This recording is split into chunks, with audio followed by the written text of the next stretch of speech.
In Las Vegas, under the blinding lights of the MGM Grand, a Hollywood action star was about to test the limits of his bravado. What should have been a routine celebrity appearance turned deadly serious when Jason Statham mocked a living legend, dismissing Chuck Norris as too old to fight. Chuck Norris wasn't your typical guest in the spotlight. For generations, he was the undefeated champion, the martial artist who forged his own style, and the warrior whose discipline became legend across continents. When Statham seized the microphone and challenged him in front of thousands, he had no idea he was provoking a master who didn't fight for ego, but for principle. Chuck's calm, precise response would trigger a moment that humbled Hollywood and electrified the fight world. What began as bravado and mockery would become a test of respect and endurance. The MGM Grand would never be remembered for its scheduled fights that night. But for the moment, a legend showed the world that mastery ages, but it never fades. Before we jump back in, tell us where you're tuning in from. And if this story touches you, make sure you're subscribed because tomorrow I've saved something extra special for you. The MGM Grand Garden Arena in Las Vegas thrummed with energy. Light beams sliced through artificial fog, creating ethereal pathways across the packed stands. 9,000 fans buzzed in anticipation, their combined voices creating a constant rumble that seemed to vibrate the very walls. Fight night in Vegas, there was nothing quite like it. Behind the scenes, in the labyrinthine corridors of the venue, Jason Statham moved with easy confidence.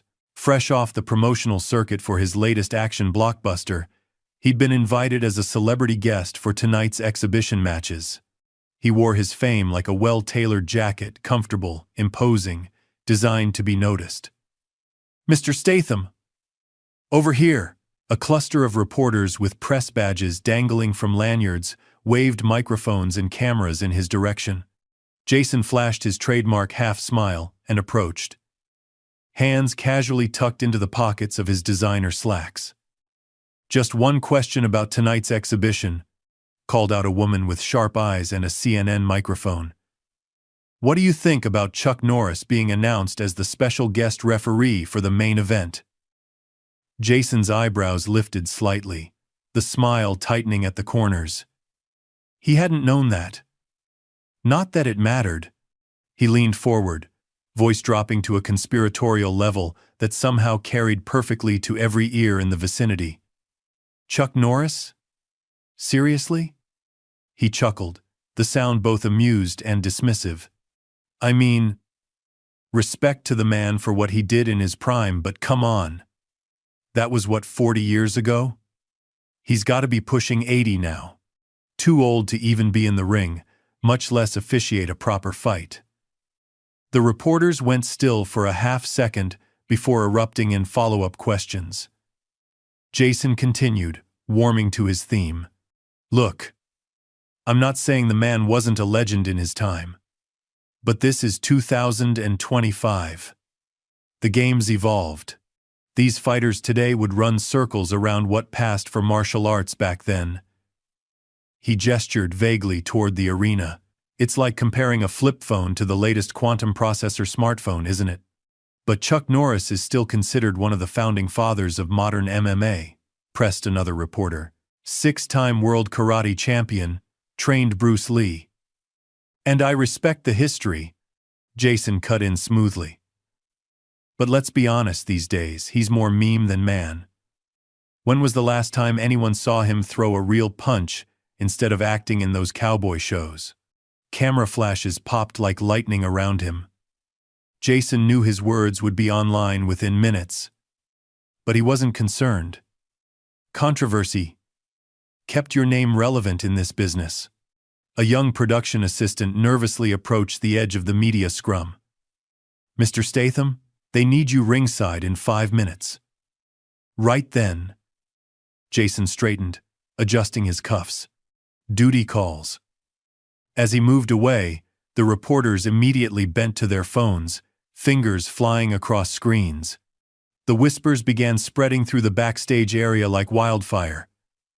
jumping from crew member to security personnel to fight officials. Jason Statham had just called Chuck Norris too old to fight.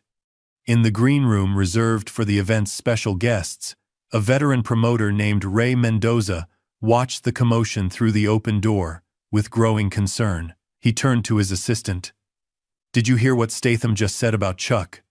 The assistant nodded, eyes wide. "It's already trending." "Jesus." Ray rubbed his temple. "Is Chuck here yet?" "Arrived 10 minutes ago. He's in the private lounge." Ray hesitated, glancing at his watch. The program was scheduled to begin in 20 minutes. "Should we tell him?" The assistant gave him a look. "You think he won't hear it anyway?" The whole arena is buzzing. Out in the main hall, the energy had noticeably shifted. As Jason made his way to his front row seat, escorted by security, murmurs followed in his wake. Phones appeared in hands throughout the stands. People hunching over screens, then looking up to whisper to their neighbors. On the massive screens suspended above the octagon, the event's countdown timer showed 15 minutes until the first bout. The official commentators, seated at their elevated desk with headsets and monitors, were already discussing the developing situation. "And if you're just joining us, we're getting reports of some unexpected pre-show drama," said Dave Cahill, the lead commentator. "It seems our celebrity guest Jason Statham has made some rather pointed comments about tonight's special guest referee, the legendary Chuck Norris." His co-commentator, former UFC champion Raquel Torres, leaned forward. "I'm seeing the quotes coming through now. And wow, calling Chuck Norris too old to fight is a bold move, even for an action star. Especially when you consider Norris's actual record," Dave added. 6 consecutive world championships, developing his own martial art of Chun Kuk Do, training numerous champions over decades. "And let's not forget," Raquel cut in, "Chuck Norris is in phenomenal shape for a man in his 80s. I trained with him 3 years ago for a charity event, and trust me, the man can still move." The camera feed switched to a wide shot of the arena, zooming in on Jason taking his seat in the front row. He seemed perfectly at ease, nodding to fans who recognized him, signing a program someone thrust toward him. If he was aware of the storm he'd just created, he showed no sign of it. The crowd was dividing in real time. From one section came a chant, "Statham! Statham!" Immediately, another section responded with, "Chuck! Chuck! Chuck!" Security personnel exchanged glances, moving to position themselves near the more vocal sections. In the center of the arena stood the octagon, 8 sides of unforgiving chain link enclosing the canvas where tonight's battles would be fought. The lights gleamed off its surface, making it look almost ceremonial, like an ancient temple awaiting its sacrifice. Backstage, Ray Mendoza stood outside the private lounge, hand raised to knock, then hesitating. The door opened before his knuckles made contact. Chuck Norris stood in the doorway, dressed in simple black pants and a fitted black button-down shirt.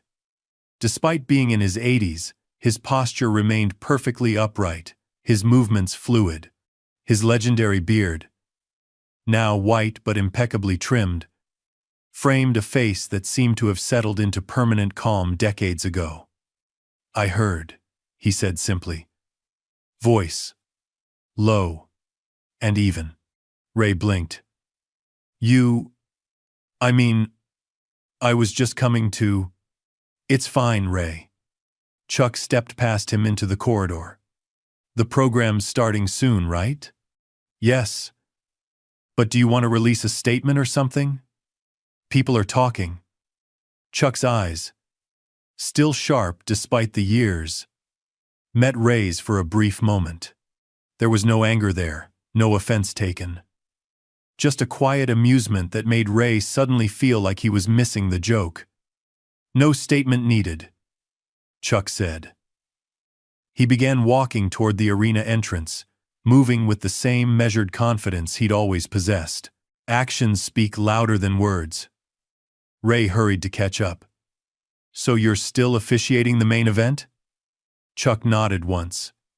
And you're not upset about what Statham said? The corner of Chuck's mouth curved slightly. Why would I be? As they approached the corridor leading to the arena floor, the noise from the crowd swelled like an incoming tide. The screens overhead showed the countdown timer. 5 minutes to showtime. Camera crews scrambled to their positions. Chuck paused at the edge of the entrance tunnel, just out of sight of the main arena. From here, he could see the packed stands, the glowing octagon, and directly across from his position Jason Statham, in the front row, laughing at something someone had said to him. You know, Chuck said quietly, more to himself than to Ray, there's a difference between fighters and warriors. What's that? Ray asked. Chuck's eyes remained fixed on the arena as he answered. Fighters seek attention. Warriors command respect. He stepped forward into the light, ready to let his actions speak for him. The pre-show music pounded through the arena speakers, a pulsing beat that seemed to synchronize with the crowd's collective heartbeat. The first exhibition match was minutes away, but all eyes had shifted to the tunnel entrance where Chuck Norris now stood. There was no theatrical entrance, no special lighting or announcement, just the sudden presence of a legend. Chuck walked forward with measured steps, his gait as steady as it had been decades ago when he dominated the martial arts world.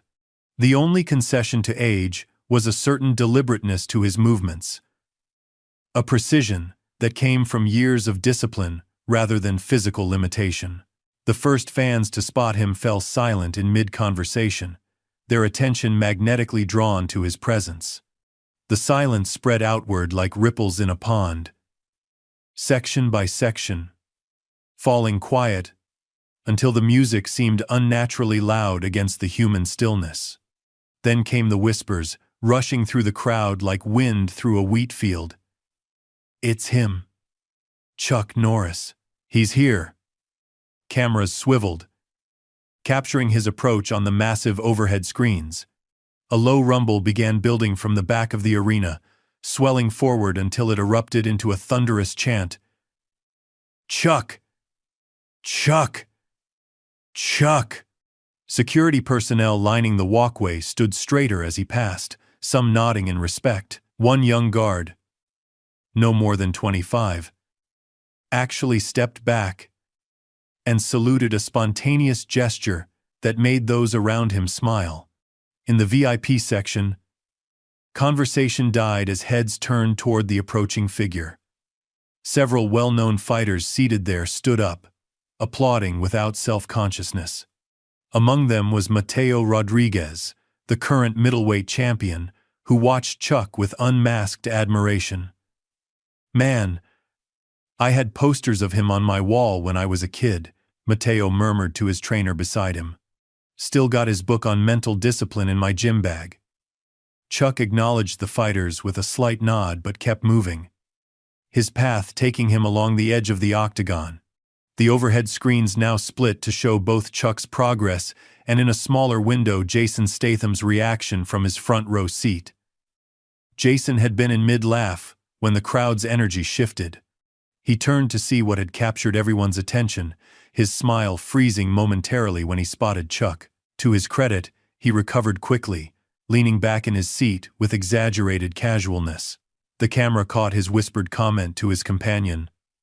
Speak of the devil. Chuck's circuit brought him directly opposite Jason's seat. For a brief moment, their eyes met across the distance. Neither man's expression changed. Chuck's remained composed. Jason's deliberately amused, but something electric passed between them that the entire arena could feel. The commentators picked up on it immediately. And there it is, folks, Dave Cahill said, his voice carrying through the speakers. The first visual contact between Chuck Norris and Jason Statham since those controversial comments backstage. Interesting body language from both men, Raquel Torres added. Statham projecting confidence, but notice how he's the first to break eye contact? Meanwhile, Chuck hasn't changed his expression once since entering. The exchange lasted only seconds before Chuck continued his walk, but it was enough to send the crowd into a frenzy. The dueling chants resumed with increased fervor. Chuck! Chuck! Battling against Statham! Statham! As Chuck reached the officials' area, the event director approached him with visible concern. Mr. Norris, we've prepared a statement if you'd like to address the situation before the matches begin, he said, offering a tablet with prepared text. Chuck glanced at it briefly, then handed it back with a small shake of his head. Not necessary. But the comments were just words. Chuck's voice remained even. I'm here to referee a fight, not start one. The director hesitated, then nodded reluctantly. As you wish. We're honored to have you regardless. Across the arena, Jason was making a show of being unfazed. He signed autographs for nearby fans, posed for selfies, and laughed loudly with his entourage. But those closest to him noticed how his eyes kept drifting toward Chuck, tracking his movements. Dude's not even responding, Jason muttered to his manager beside him. Not even a little riled up. His manager leaned in. Maybe he didn't hear what you said? Jason snorted. Everyone heard it. It's all over social media already. Then maybe he's just being professional. Or maybe he knows I'm right. Jason raised his voice slightly, ensuring those around him could hear. I mean, look at him moving like he's afraid something might break. The fan beside Jason, who had just asked for an autograph, suddenly withdrew his program. Man, that's Chuck Norris you're talking about. Show some respect. Jason's smile tightened, but he shrugged it off. Just stating facts. No disrespect intended.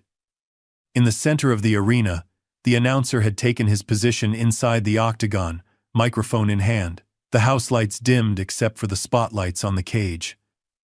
Ladies and gentlemen, his voice boomed through the speakers. Welcome to tonight's special exhibition matches, featuring some of the greatest talent in mixed martial arts today. The crowd roared its approval, momentarily united again in anticipation of the fights. Before we begin our first match, please welcome our special guest referee for tonight's main event. A man who needs no introduction. A true legend of martial arts. An undefeated six-time world champion. The spotlight swung to where Chuck stood, illuminating him in brilliant white light. Chuck Norris! The arena erupted. Even those who had been chanting for Jason moments before couldn't help but applaud. There was something about seeing a living legend in person that transcended temporary allegiances. Chuck acknowledged the ovation with a simple raised hand, then moved to take his seat near the officials' table. No speech, no showboating, just quiet acknowledgement. The contrast was stark and immediately noticeable. Where Jason projected his presence outward, demanding attention, Chuck simply existed in his space, with such certainty that attention naturally flowed to him. Young fighters scattered throughout the crowd watched with particular intensity. Many had grown up on stories of Chuck's discipline and technique, his transition from champion to actor to cultural icon. They saw in him something that transcended the flash and spectacle of modern combat sports, a reminder that, beneath the entertainment, lay an art form built on respect and mastery. The first match began, two welterweights circling each other cautiously. But despite the action in the cage, the real tension remained between the front row and the officials' table. Midway through the second round, Jason leaned forward, watching Chuck more than the fighters. You know what? He said to his manager, voice carrying to those nearby. I bet I could take him. Even now. His manager choked on his drink. Are you insane? I'm serious. I've been training with the best fighters in the world for my films. Real training, not just choreography. Jason's eyes narrowed, calculating. He's got to be what? 80? 5? I'm in my prime. Jason, the man's a legend. This isn't about age. It's exactly about age, Jason insisted. Everyone's treating him like he's still the same fighter he was in the 70s. It's delusional. A few rows back, Mateo Rodriguez had moved seats to get a better view of the fight. He overheard Jason's comments and frowned. "You really don't get it, do you?" he called out, drawing surprised looks from those around him. "It's not about who would win a fight right now. It's about respect for what he represents." Jason turned, one eyebrow raised. "And what's that? Living on past glory?" Mateo's expression hardened. "Legacy. Discipline. Building something that lasts beyond physical prime, something you might want to think about." "I'll worry about legacy when I'm his age," Jason replied with a dismissive wave. "Right now, I'm more concerned with reality." Telling and preparing this story took us a lot of time. So if you are enjoying it, subscribe to our channel. It means a lot to us. Now back to the story. The exchange was captured by nearby phones, clips instantly spreading across social media platforms. The event's official feed picked it up. Commentators discussing the escalating tension. "This is developing into something more than just casual trash talk," Dave Cahill observed. "Statham seems determined to make a point here. And he's picking a dangerous target," Raquel Torres added. "Chuck Norris might be in his 80s, but he's still Chuck Norris. There's a reason his reputation has endured for half a century." Between matches, production assistants huddled with the event director, discussing the developing situation. One pointed urgently at a tablet showing social media metrics. "This is blowing up," she said. "The hashtag Chuck v. Statham is trending worldwide. People are betting on whether there'll be a confrontation." The director ran a hand through his hair. "This wasn't planned. We can't just set up an impromptu fight between a legend and an actor." "Maybe we don't have to," another assistant suggested. "The tension is selling itself. Just keep the cameras on both of them." As the second match concluded, the production team implemented their new strategy. The arena screens began showing more frequent cuts between Chuck and Jason, highlighting their contrasting demeanors. Chuck remained focused on the technical aspects of each fight, occasionally making notes on a small pad. Jason became increasingly animated, gesturing as he discussed the matches with those around him, aware of the cameras tracking him. The crowd, picking up on the narrative being constructed, began to take sides more vocally. Signs appeared, hastily made from programs. "Age before beauty." On one side, "New school rules." On the other, what had started as an offhand comment was evolving into an ideological divide. Security teams repositioned themselves, communicating through earpieces. No one expected actual trouble, but the energy in the building had shifted from anticipatory to expectant. Something was coming, everyone could feel it.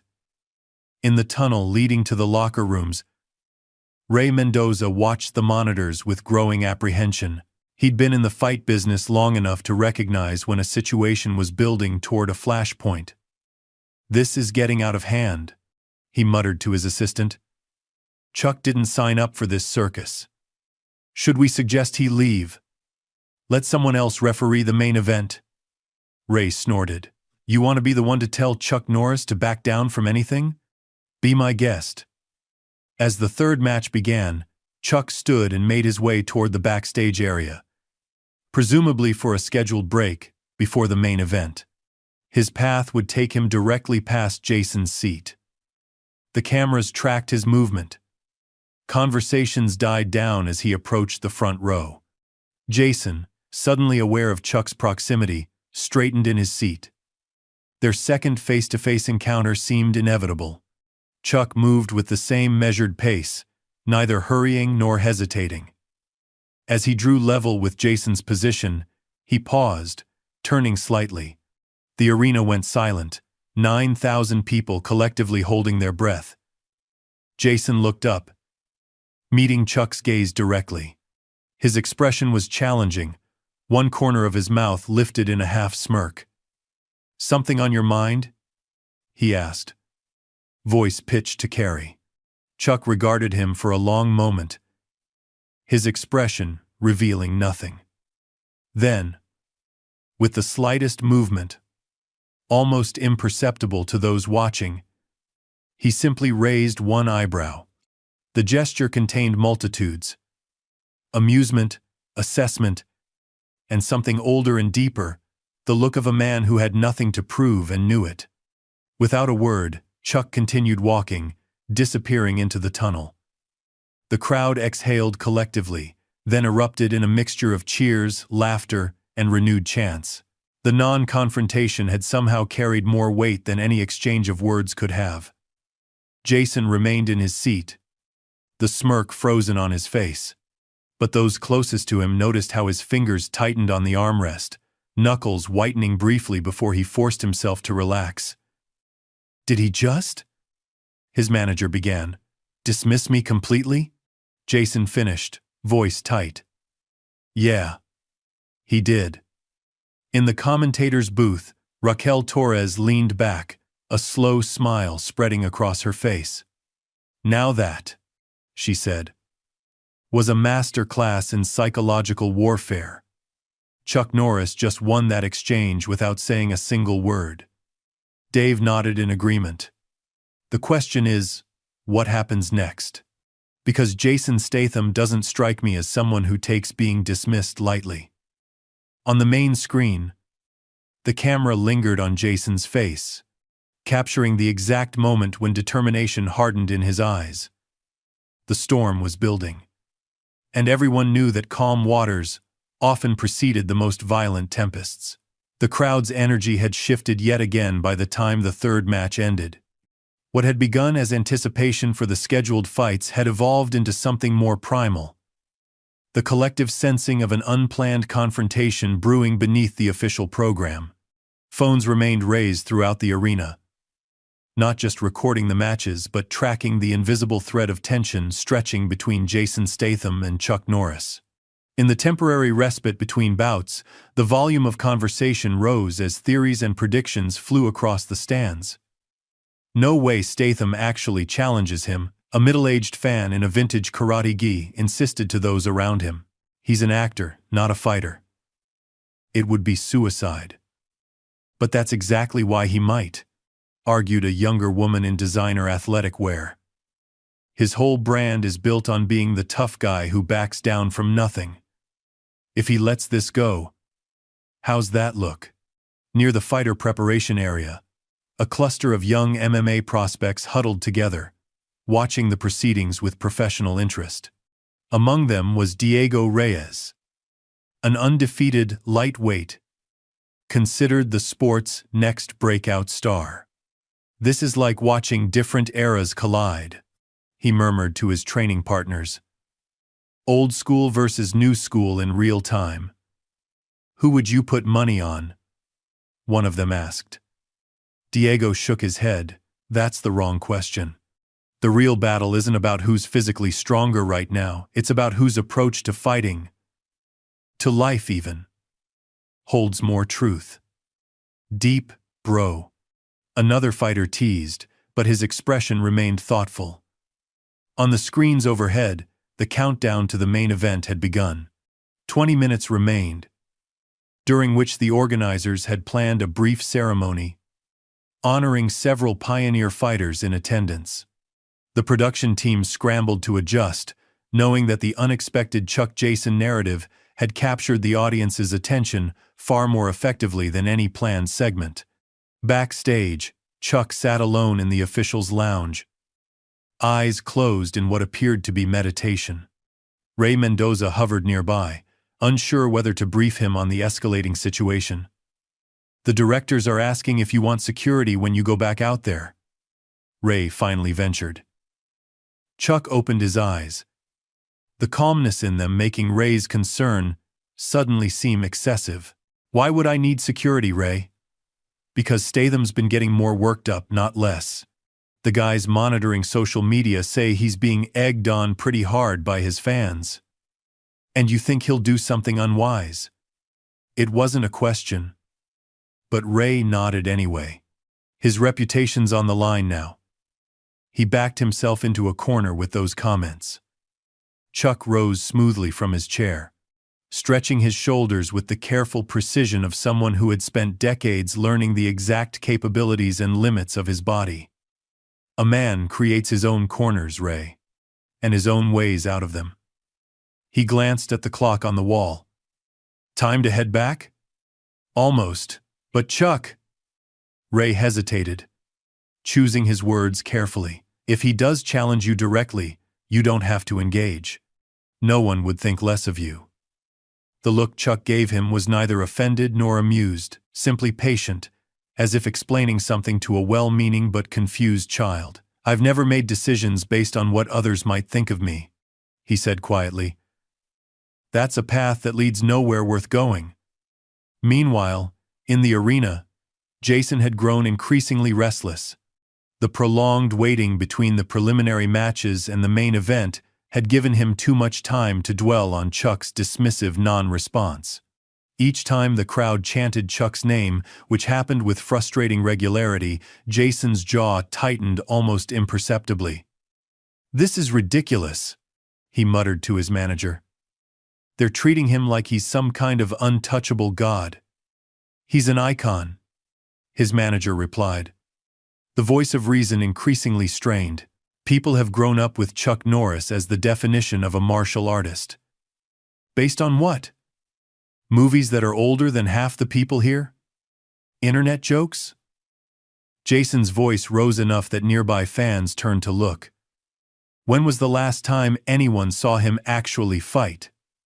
A security guard stationed nearby shifted uncomfortably, but said nothing. Jason stood abruptly. I need some air. Instead of heading toward the exit, however, he began making his way toward the octagon, ignoring his manager's startled protest. Security personnel exchanged alarmed glances, but were uncertain whether to intervene. Statham was, after all, a celebrity guest with front-row access. The movement immediately caught the attention of the cameras. On the overhead screens, Jason's progress was tracked in real time, his determined stride broadcasting intent even before he reached his destination. The announcer, in the middle of introducing the pioneers being honored, faltered mid-sentence. As he noticed the commotion, the crowd's attention swiveled toward Jason, conversations dying away as anticipation built. Jason reached the edge of the octagon just as the cage door opened for the honorees to enter. Without hesitation, he stepped forward, smoothly intercepting the microphone from the startled announcer. Ladies and gentlemen, he began, his voice carrying clearly through the arena's sound system. I hope you don't mind a slight interruption. Security began moving toward him, but the event director signaled them to wait. The unexpected drama was exactly what the broadcast needed. I've been sitting there, Jason continued, gesturing toward his seat, watching these incredible fighters put everything on the line. Real skill, real courage, real consequences. The crowd's reaction was mixed, some cheering his boldness, others booing the interruption. Jason embraced both responses, turning slowly to address the entire arena. And it got me thinking about something. About what separates actors like me, who play at being tough guys, from the real legends of fighting. He paused, eyes scanning the crowd until they fixed on the tunnel entrance where Chuck would soon appear. About the difference between reputation and reality. The commentators' voices overlapped in urgency. Is he doing what I think he's doing? Dave Cahill asked incredulously. It sure looks like Jason Statham is about to publicly challenge Chuck Norris. Raquel Torres confirmed, her professional tone barely containing her amazement. In the tunnel, Ray Mendoza's phone buzzed with urgent messages. He glanced at the screen, then at Chuck beside him. "Statham's hijacked the mic," he said tensely. "He's in the octagon." Chuck nodded once but didn't break stride, continuing his steady walk toward the arena. Back in the cage, Jason was warming to his theme, playing to the cameras with the skill of a man who had spent decades in front of them.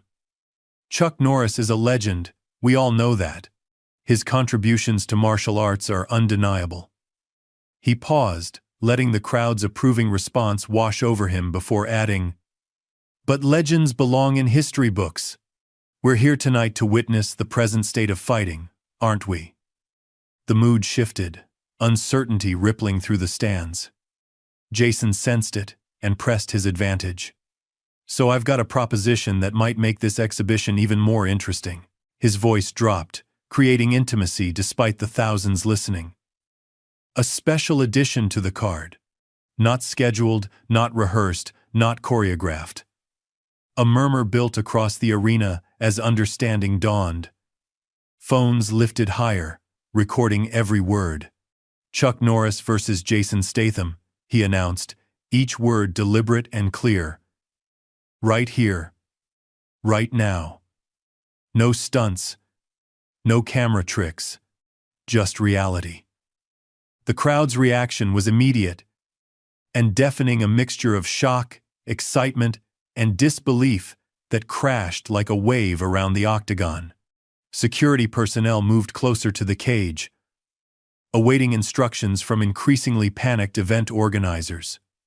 Jason raised a hand, calling for quiet. "Before anyone says it's unfair because of the age difference, I'll fight with one hand tied behind my back." Literally.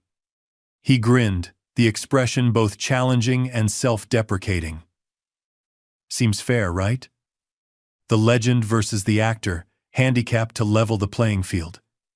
In the officials' area, the event director was frantically consulting with legal advisors. "We can't allow this," he insisted. "The liability alone." "But the ratings," countered the broadcast producer.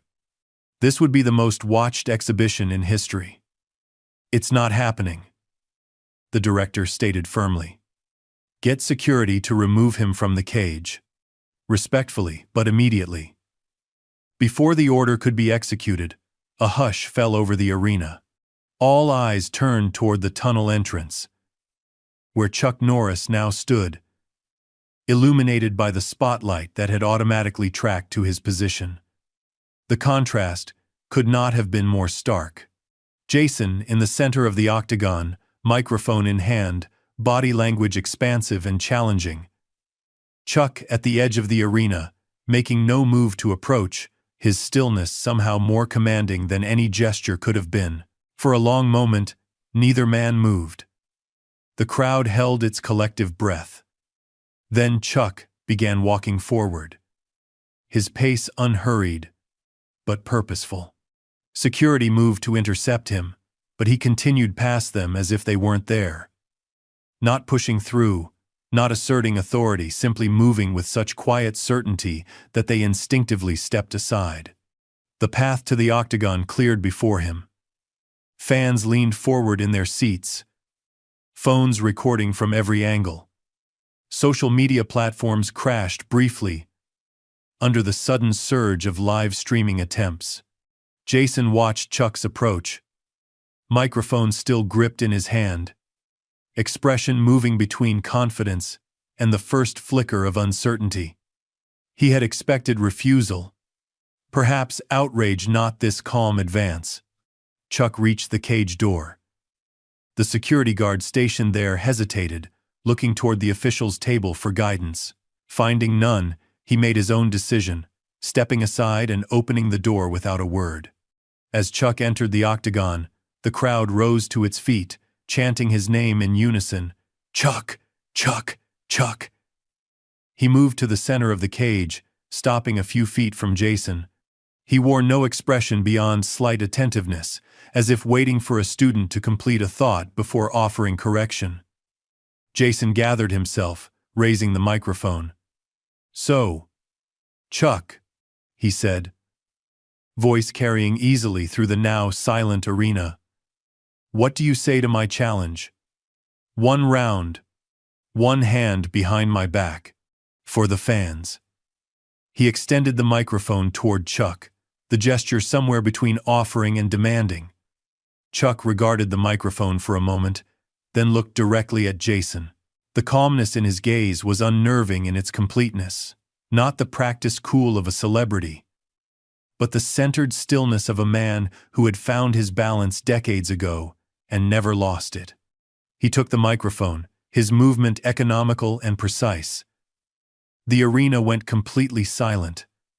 Not a cough, not a whisper, 9,000 people frozen in anticipation.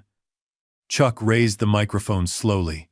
When he finally spoke, his voice was quiet but carried clearly, the words measured and unhurried. There's a question you haven't asked yourself. Jason, he said. Why do you need this challenge so badly? It wasn't what anyone had expected. Not a yes, not a no, not an insult or a boast. Jason blinked, momentarily thrown off script. I don't need anything. He recovered quickly. I'm offering the fans something authentic. Reality instead of reputation. Chuck nodded slightly, as if considering this. Reality, he repeated. Interesting choice of word from an actor. A ripple of response moved through the crowd, not quite laughter, but the collective intake of breath that acknowledges a point scored. I'm more than an actor, Jason countered, color rising in his face. I've trained with real fighters for years, no camera tricks here. Training is good, Chuck acknowledged. Essential, even.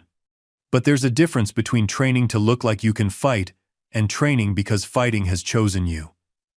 His gaze remained steady, not challenging, but assessing the look of a man who had evaluated thousands of opponents across decades and could read the truth in how they stood, how they breathed, how they carried their intent.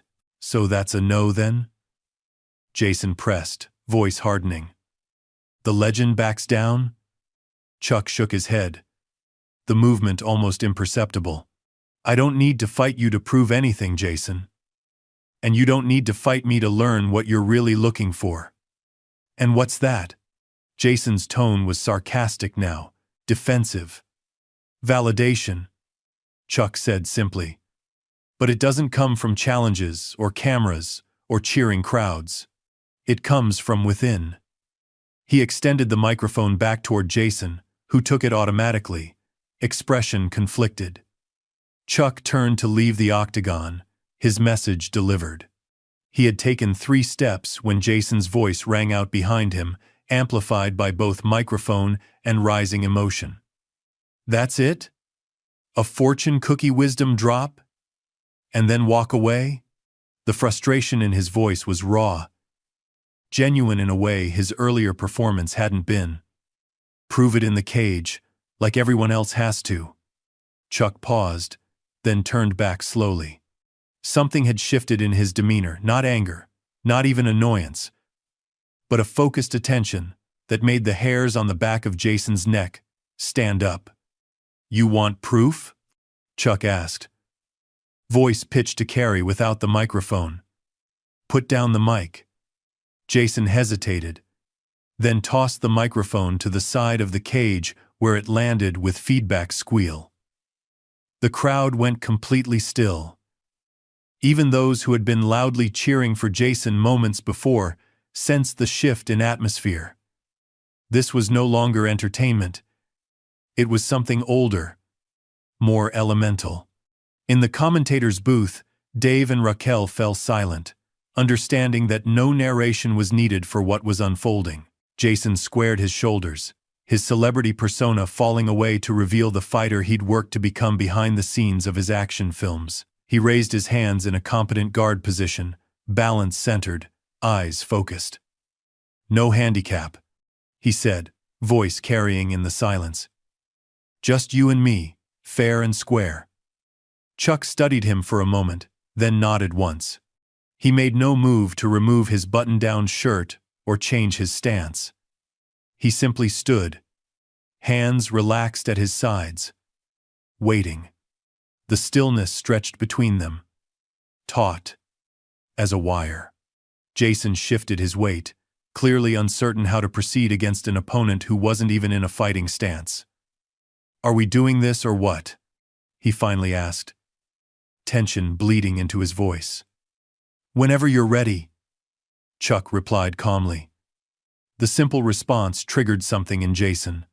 He moved forward suddenly, launching a quick, probing jab professional enough, clearly designed to test Chuck's reflexes. Chuck didn't block. He simply wasn't there when the punch arrived, having shifted his weight fractionally to one side. The movement was so minimal, so efficient, that it seemed Jason had simply missed rather than Chuck having dodged. Jason blinked, momentarily thrown, then followed with a combination jab, cross, hook executed with the precision of someone who had indeed trained seriously with professional fighters. Again, Chuck's response was barely perceptible.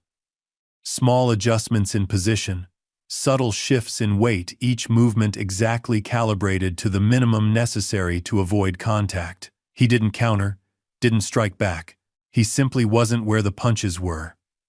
The crowd began to murmur, understanding they were witnessing something remarkable. This wasn't the flashy evasion of a boxing match or the dramatic dodges of a movie fight. This was economy of motion elevated to art form, the product of decades spent eliminating every unnecessary movement from one's repertoire. Jason's frustration mounted visibly. His next attacks came faster, harder, a front kick, transitioning into a spinning back fist, techniques chosen to cover more area, to make evasion more difficult. Chuck finally moved more than a few inches, pivoting smoothly around the kick and ducking under the back fist in one continuous motion.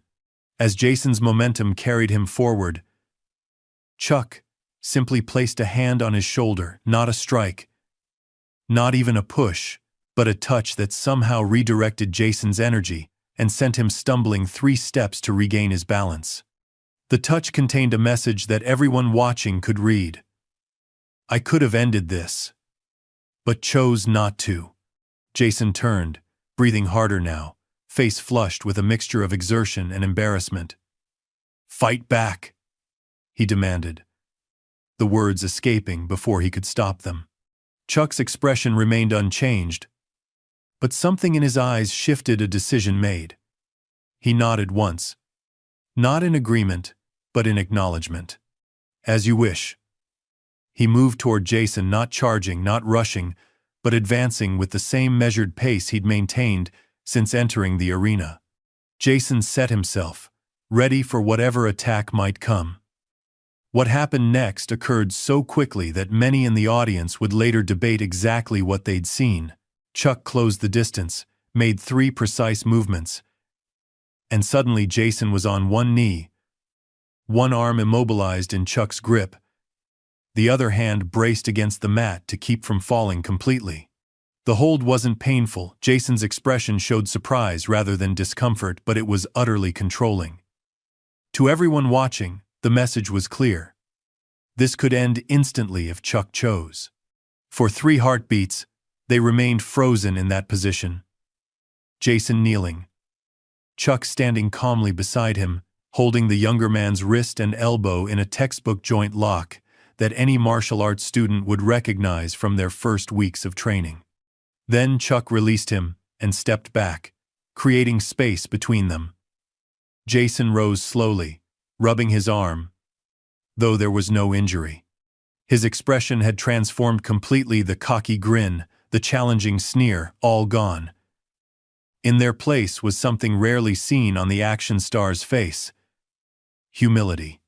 "How did you?" he began, then stopped, realizing the question itself revealed how much he had underestimated the man before him. Chuck regarded him with the same calm he'd maintained throughout, but now there was something else there too. A recognition, perhaps even respect. "It's not about age, Jason," he said quietly. "It's about the journey. You're still fighting to prove something. I passed that stage a long time ago. The words weren't spoken to humiliate or lecture. They were offered as one martial artist to another, a truth earned through decades of discipline. Jason stood still, absorbing the moment. Then, in a gesture that surprised everyone watching, he bowed slightly, not theatrically, but with genuine respect.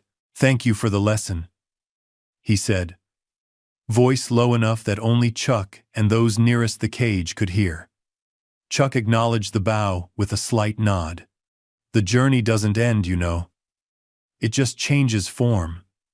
With that, he turned and walked toward the cage door, which opened before him without command. He exited as he had entered, unhurried, undramatic, yet commanding complete attention by his mere presence. Jason remained in the center of the octagon, watching Chuck's departure. For perhaps the first time in his public life, he seemed genuinely speechless. The silence that had gripped the arena during the brief exchange now broke like a wave against rocks. The crowd erupted not in the divided chants of before, but in unified appreciation for what they had witnessed. This hadn't been a fight. It had been a demonstration of something far more profound. In the commentator's booth, Raquel Torres shook her head in amazement. "In 30 years of covering combat sports," she said into her microphone, "I've never seen anything quite like that." Dave Cahill nodded in agreement. Chuck Norris just schooled one of Hollywood's toughest action stars without throwing a single punch. That wasn't about fighting, that was about mastery. As security personnel moved to escort Jason from the cage, the cameras caught one final moment.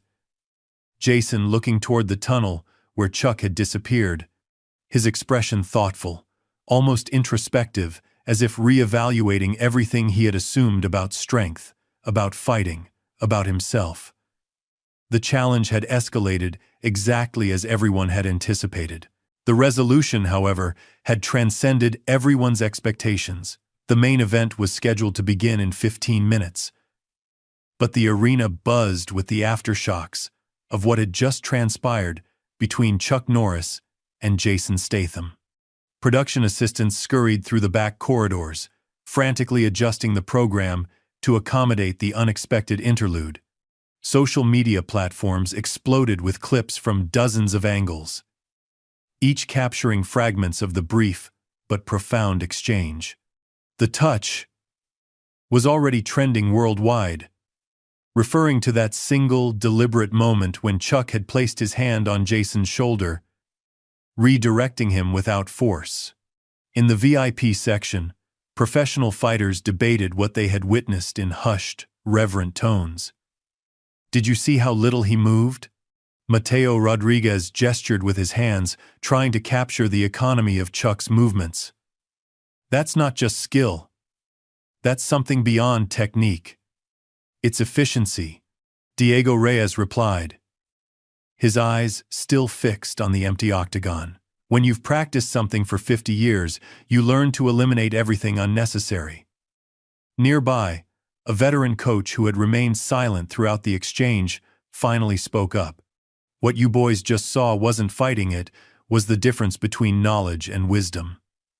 In the private lounge backstage, Chuck sat calmly drinking water, showing no signs of exertion or excitement. Ray Mendoza paced the room, phone constantly buzzing with notifications. "The network executives are losing their minds," Ray said, scrolling through messages. "Ratings just spiked higher than any UFC event in history. They want to know if you'll do an interview after the main event." Chuck shook his head slightly. "Not necessary." The moment spoke for itself. "But Chuck, this is huge. You just showed up one of Hollywood's biggest action stars without breaking a sweat. People want to hear your take." If they were watching carefully, they already heard it. Chuck set his water bottle down. "How's Jason doing?" The question caught Ray off guard. "Jason? I assume he's licking his wounds somewhere. Why do you care?" Chuck's expression softened slightly. Because that was a difficult moment for him. Public humility always is. but it's also a valuable one if he chooses to learn from it. Meanwhile, in his private dressing room, Jason Statham sat alone, having dismissed his entourage with a terse request for privacy.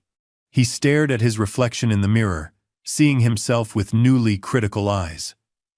The door opened after a soft knock, and his manager entered cautiously. "You okay? The media's blowing up out there. We should probably craft a response." "Not now." Jason cut him off. Voice quiet, but firm. "No. But your image." "My image," Jason repeated, a humorless smile crossing his face. "That's exactly what just got dismantled out there, isn't it?" His manager hesitated, uncertain how to navigate this unfamiliar territory. Jason Statham, humbled, was not something in his experience. "Look, we can spin this," he offered. "Say it was all planned, part of the entertainment.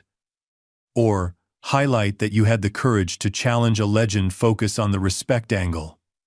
Jason turned from the mirror, his expression unusually serious. "Is that what you think just happened out there? Something to spin?"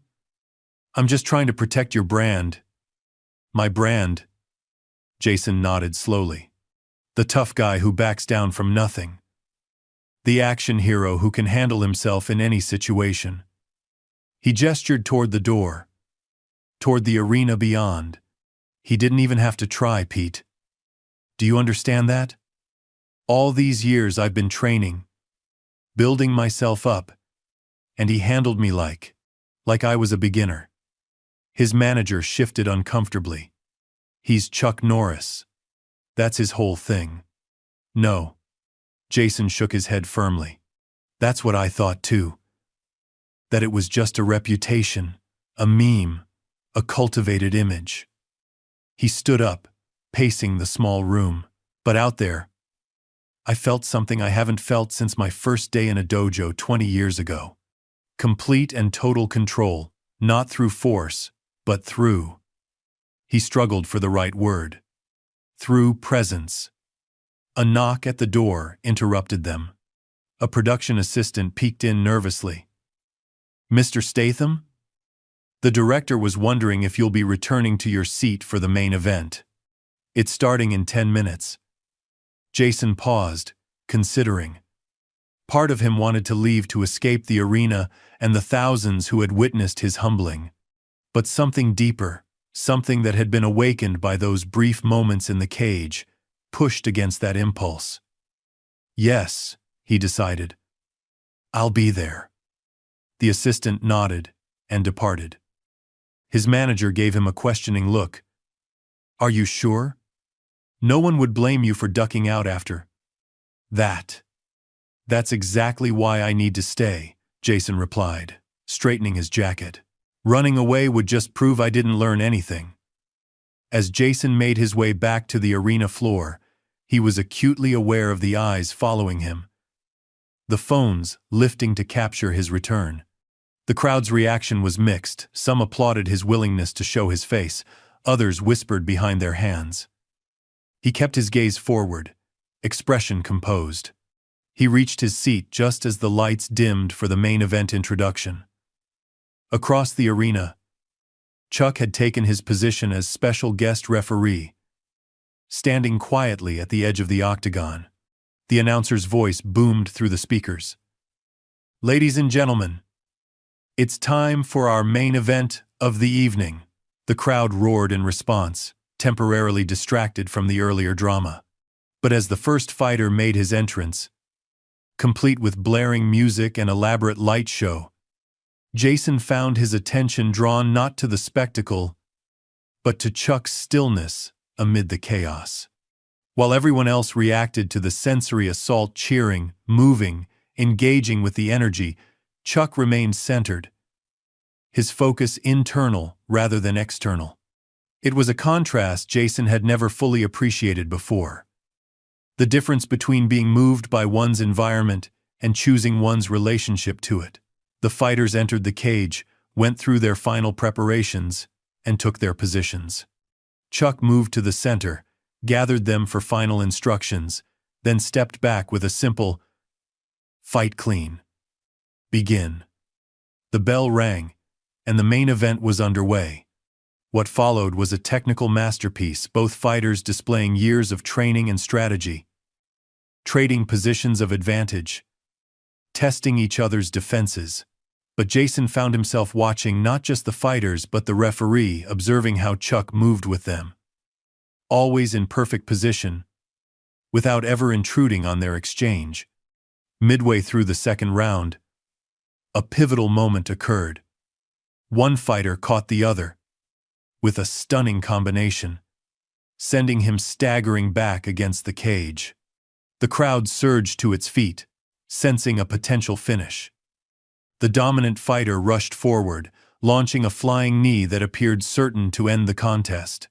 In that split second, Chuck's position shifted slightly, not interfering, but ready.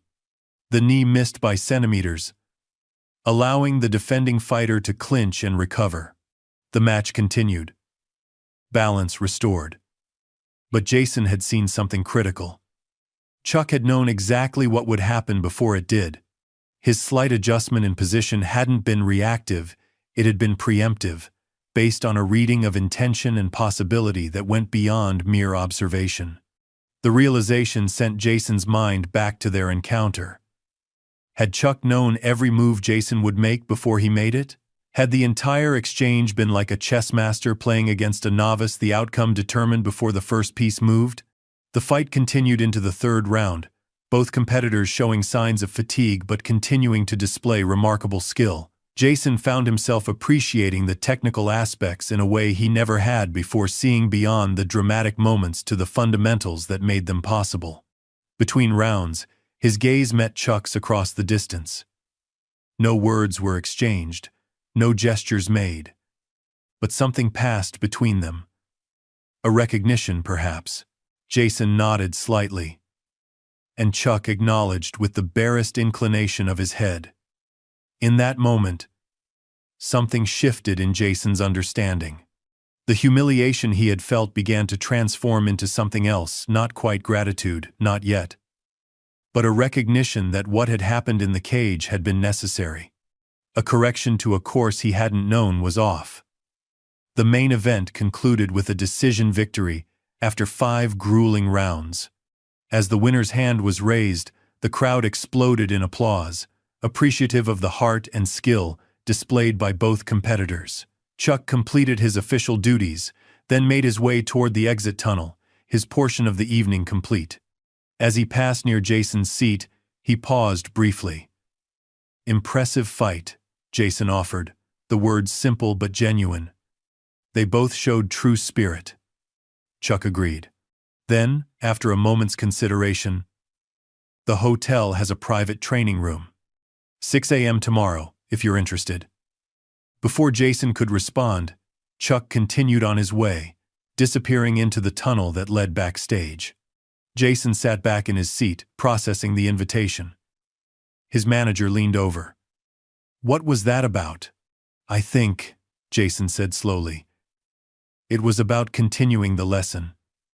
The arena began to empty, fans filing out in excited clusters, discussing both the main event and the unexpected confrontation that had preceded it. Jason remained in his seat, uncharacteristically reflective. A young fighter, Diego Reyes, approached hesitantly, stopping a respectful distance away. "Mr. Statham? I just wanted to say, what you did tonight took courage." Jason looked up, surprised. "Getting schooled in front of thousands? Not sure courage is the word." Diego shook his head. "I meant accepting it the way you did. Not making excuses, not storming off. That's something a lot of fighters never learn." The observation landed with unexpected weight. Jason studied the young man, seeing genuine respect in his eyes. "Thanks," he said simply. "I appreciate that." As Diego moved away, Jason realized something surprising. The humbling he had experienced hadn't diminished him in everyone's eyes.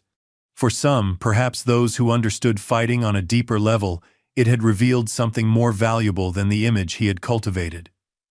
He checked his watch. It was just past midnight. 6 a.m. would come quickly. The decision required only a moment's consideration. He would be there. The hotel's private training room was sparse but well-equipped, heavy bags in one corner, mats covering the floor, mirrors lining a wall. At 5:45 a.m., Jason Statham entered wearing simple black training gear. He had expected to arrive first, to prepare mentally. Chuck Norris was already there, seated in meditation at the center of the mat. He wore a traditional gi with a black belt, so worn it had faded to dark gray. His eyes remained closed, breathing steady and controlled. Jason hesitated at the threshold, uncertain of protocol. Before he could decide, Chuck spoke without opening his eyes. "You're early." Chuck spoke. "Good." Jason placed his gym bag down and approached, stopping at the edge of the mat. "I wasn't sure if this was going to be training or something else." "Does it matter?" Chuck opened his eyes, regarding Jason with calm focus. Jason considered this seriously. "I guess not. I'm here to learn, whatever form that takes." Chuck nodded and rose to his feet in a single smooth motion that belied his age. No bracing with hands, no adjusting for balance, just controlled transition from seated to standing. "Take off your shoes and join me," he instructed. Jason complied, placing his cross-trainers neatly at the edge before stepping onto the padded surface. "What did you feel last night?" Chuck asked directly. "Honestly?" Jason took a breath. "Confusion at first. Then frustration. Then realization. Maybe." "Realization of what?" "That I've been confusing appearance with substance." Jason gestured to himself. "I've spent years building this body, learning techniques, playing the tough guy. But when it actually mattered, none of it was real." Chuck shook his head slightly. "That's not quite right. Your training is real. Your dedication is real. Your techniques have substance. What you lacked wasn't reality, it was context." He moved a few steps to the side, indicating for Jason to mirror him. As they began circling slowly, Chuck continued. "You've trained to fight without understanding why we fight. You've developed power without wisdom to direct it. You've cultivated an image of strength without exploring what strength truly is." "And what is true strength then?" Jason asked. Instead of answering, Chuck stopped moving. "Attack me. Full speed. Full intention," Chuck clarified. "Don't hold back." Jason centered his weight and launched a clean, professional combination jab, cross, hook, exactly as trained. His technique was impeccable, the strikes fast and committed. Chuck parried the first punch, slipped the second, and redirected the third with minimal movement. The economy of his motion was even more apparent in the quiet training room than in the arena. "Again," he instructed, "different angle." This pattern continued for several minutes, Jason attacking with increasingly complex combinations, Chuck responding with calm precision. It wasn't a contest but a demonstration, a living illustration of the difference between technique and mastery. Finally, Chuck raised a hand to pause. Jason stopped immediately, breathing hard while Chuck showed no signs of exertion. "What did you notice?" Chuck asked. "You're never surprised," Jason replied. "Even when I change the attack pattern, you're already there." Chuck nodded. "Because I'm not reacting to what you do, I'm responding to what you intend. Before your body moves, your intention moves." "I read that, not the physical technique." He gestured for Jason to sit. Once both were seated facing each other, Chuck continued. "This is what I meant by context. Fighting isn't about the body in motion, it's about the mind directing that motion. True martial arts begins with mastering yourself, not others. Is that even possible? Jason asked, genuine curiosity replacing defensiveness. To completely master yourself? Chuck smiled slightly, the first real expression Jason had seen from him. It's not a destination you reach. It's a path you walk every day. He gestured around them. I still train daily. I still meditate. I still find aspects of myself that need refinement. Jason absorbed this, seeing the humility inherent in the statement. Here was Chuck Norris, a legend by any measure, acknowledging his own ongoing journey. Last night, Jason said carefully, when you put me in that hold, you could have embarrassed me completely, made it much worse. What would that have accomplished? Chuck asked simply. Proven your point. Shown everyone how easily you could take me down. That wasn't the point that needed proving. The lesson wasn't about my abilities, it was about your perception. He rose again, indicating for Jason to do the same. Now, he said, I want you to defend. Don't attack, just prevent me from touching you. Jason set himself in a defensive stance, confident in his defensive training. What followed was a masterclass in the difference between fighting and controlling. Chuck moved toward him, not rushing, not using speed or power, but advancing with such precise intention that Jason found himself constantly adjusting, constantly retreating.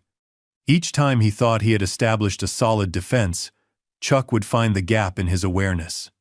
Within 30 seconds, Chuck had touched him lightly, 7 times, shoulder, chest, back, knee, elbow, temple, and center of the forehead.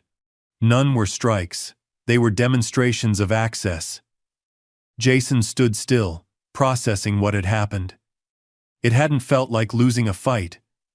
It had felt like being read like an open book. How? He asked finally. How do you see everything so clearly? Because I'm not looking with my eyes alone, Chuck answered. I'm feeling with my whole being. When you quiet your internal dialogue, the voice always judging, always narrating, you create space to truly perceive. He moved to the center of the mat, gesturing for Jason to join him. Close your eyes, he instructed. Jason complied, though it went against every fighting instinct. Now, feel my presence. Don't think about where I might be. Feel where I am. Jason concentrated, trying to sense Chuck's position without sight. He heard subtle sounds, the whisper of fabric, the faint pressure of feet on the mat, but struggled to form a coherent picture. You're thinking too much, Chuck observed. Stop trying to calculate and start trying to sense. Jason took a deep breath, attempting to quiet his mind. He became aware of a subtle shift in the air, a barely perceptible change in energy around him. You're to my left, he said hesitantly. Yes. Now track me as I move. For several minutes, they engaged in this unusual exercise, Jason with eyes closed, attempting to follow Chuck's movements, using only his other senses. Gradually, he began to develop a rudimentary awareness. When Chuck finally told him to open his eyes, Jason was surprised to find him standing exactly where he had sensed 3 paces away, slightly to the right. That's the beginning, Chuck said. The very first step on a much longer path. It's not about fighting at all, is it? Jason realized. Not really.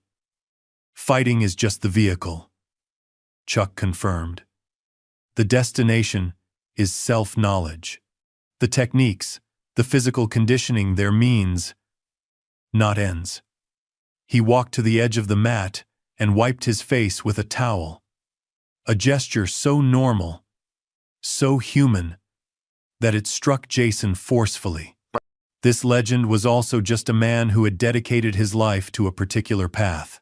The most important fight you'll ever have is against your own ego. That's what I saw in you last night, not a lack of skill or courage, but a battle with ego that you were losing.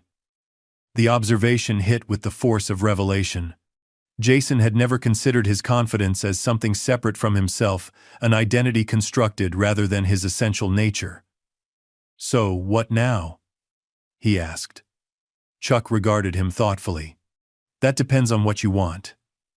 If it's just to save face after last night, I'd suggest a humble social media post.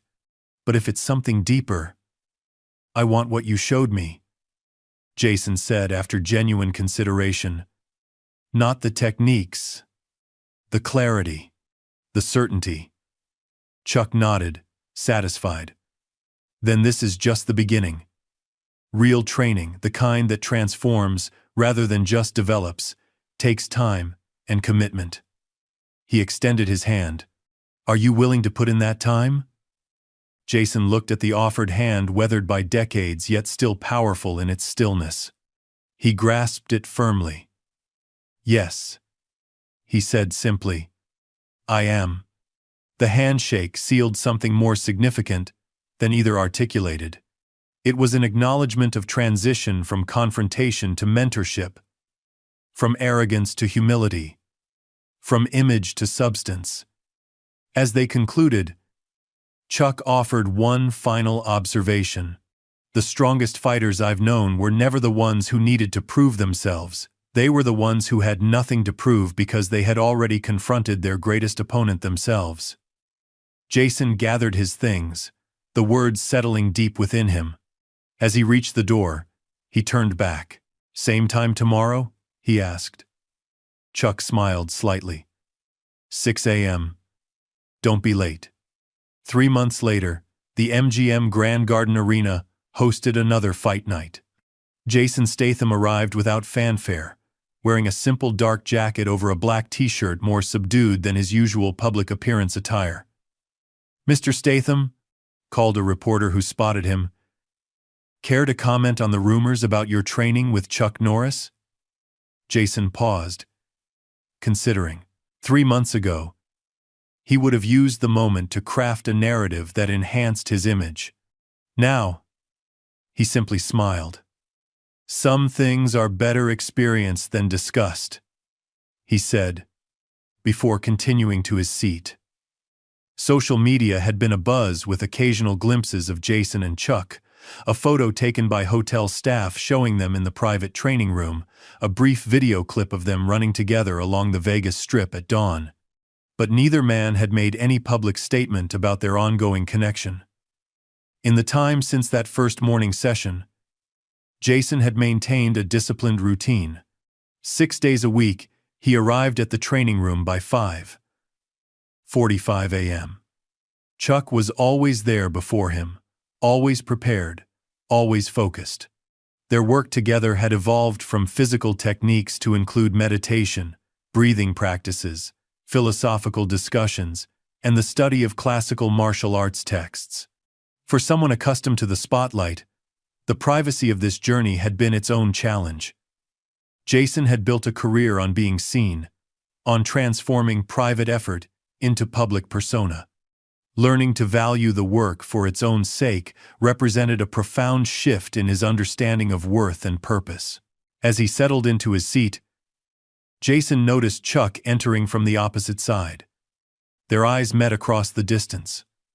Jason inclined his head slightly. Chuck returned the gesture. No words needed to be exchanged. The connection between them had developed its own language of mutual recognition. Between bouts, Diego Reyes approached the young fighter who had spoken to Jason after the infamous confrontation. He had just won his match decisively, establishing himself as a serious contender. "Mr. Statham," Diego greeted him. "Good to see you again." Jason stood to shake his hand. "Congratulations on the win. Clean performance." "Thank you." Diego hesitated. "I've been hearing things about your training, that you've been working with Chuck regularly." Jason nodded without elaboration. "I was wondering." Do you think he might consider taking on another student? Even just occasionally? The request reflected an understanding that many in the fighting community now shared, that what passed between Chuck and Jason went beyond the physical training available from conventional coaches. That's not for me to say, Jason replied honestly. But I can tell him you asked. Diego nodded appreciatively. I'd be grateful. Whatever you've been learning from him, it shows. Shows? How so? It's in how you carry yourself, Diego explained. Before, you had presence because you demanded attention.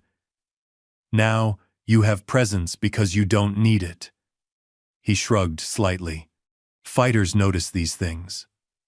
The observation struck Jason with unexpected force. He had been so focused on the internal journey that he hadn't fully considered how it might manifest externally. After the event concluded, Jason made his way toward the exit. Near the main doors, he encountered Chuck, who had paused to speak with several veteran fighters. Walk with me, Chuck suggested simply. They moved outside into the cool desert evening. For several minutes, they walked in companionable silence, neither feeling the need to fill the space with unnecessary words. Finally, Chuck spoke.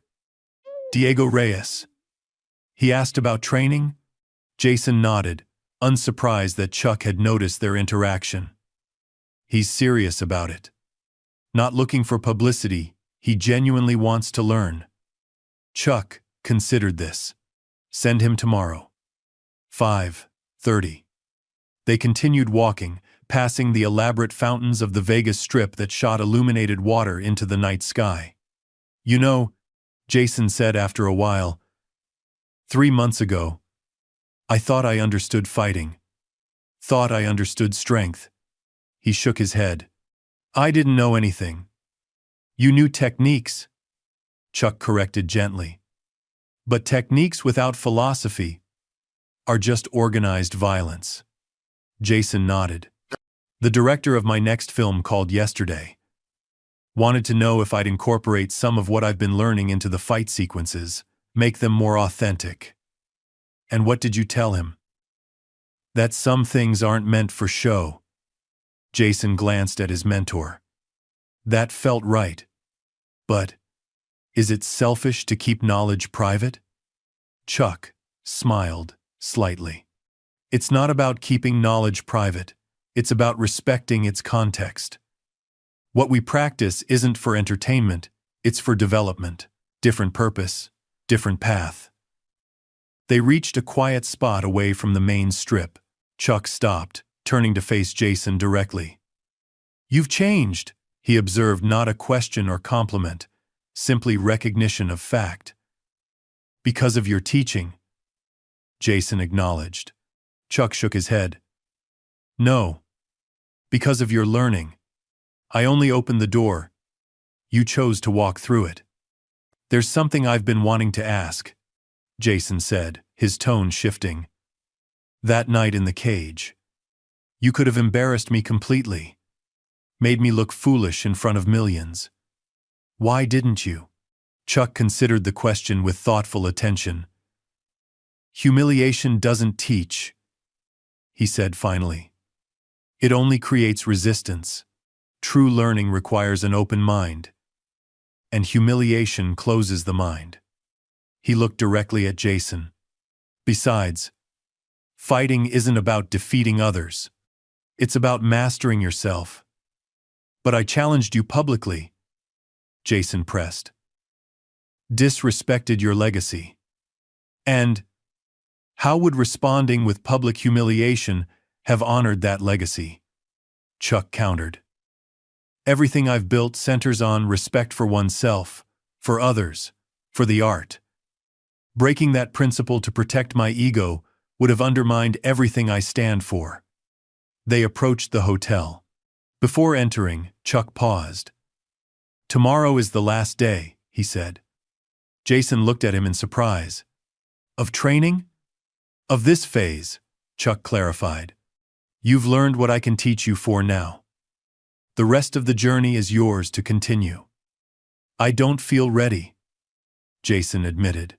"No student ever does," Chuck replied with understanding. "But readiness isn't about feeling prepared for every challenge.